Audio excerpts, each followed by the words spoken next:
Rush Limbaugh, your guiding light. You know, I'm an expert on many things, but at the top of the list of things about which I'm an expert is feminism. Feminism. What was early feminism all about? Emancipation, individuality, freedom, liberation, all of these things. Feminism was getting its hooks, roots dug deep and so forth. A good moment for women. In the late 60s, the modern era of feminism. Gloria Steinem was revered by feminists. And of course, feminism is about Tolerance, open-mindedness, progressivism, independence, equal pay for equal work, and work for improved treatment of women. If it weren't for the gains of the women's movement, which have produced a steady equalization of women's wages and new incentives for women to get more education, the balance of power will change in favor of women. Women will gain share in politics. They'll have more say over the political agenda. Historically, marriage was the surest route to financial security for women. Nowadays, feminism is about independence, equality of opportunity.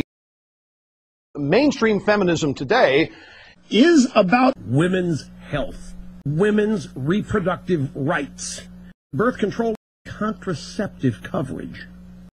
Without insurance coverage, contraception, as you know, can cost a woman over $1,000 a year. But the Republicans denying women their contraceptives. The Republicans eventually going to be devoured by their own policies. Today, women control half the wealth in the U.S. In the past, when relatively few wives worked, marriage enhanced the economic status of women more than that of men, but that's all turned around because the proliferation of working wives over the past 40 years, a period in which American women outpaced men in both education and earnings growth. Women do have greater enrollments at the institutions of higher learning. These trends have contributed to a gender role reversal. But you know how unfair our culture is to women?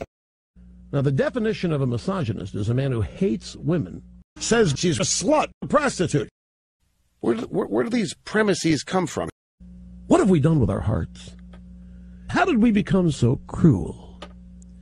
How did we become so heartless? None of this evolved naturally. The rest of society must assume responsibility. This continual playing to stereotypes must stop. It must be challenged, and it must be swept aside. Women face enough tough decisions each and every day, particularly during this recession. We all know that during economic downturns, women and minorities are hardest hit, and it's no different now. There has to be a way to bring us all together. There has to be a way to bring all of us, men and women, together on this. We need a bi-gender plan. And if we can find some common ground along these lines, then we could all get along. Feminists have been working for years toward this end. Doesn't every woman think, just give me the chance, I can change this. I can change this. That's feminism.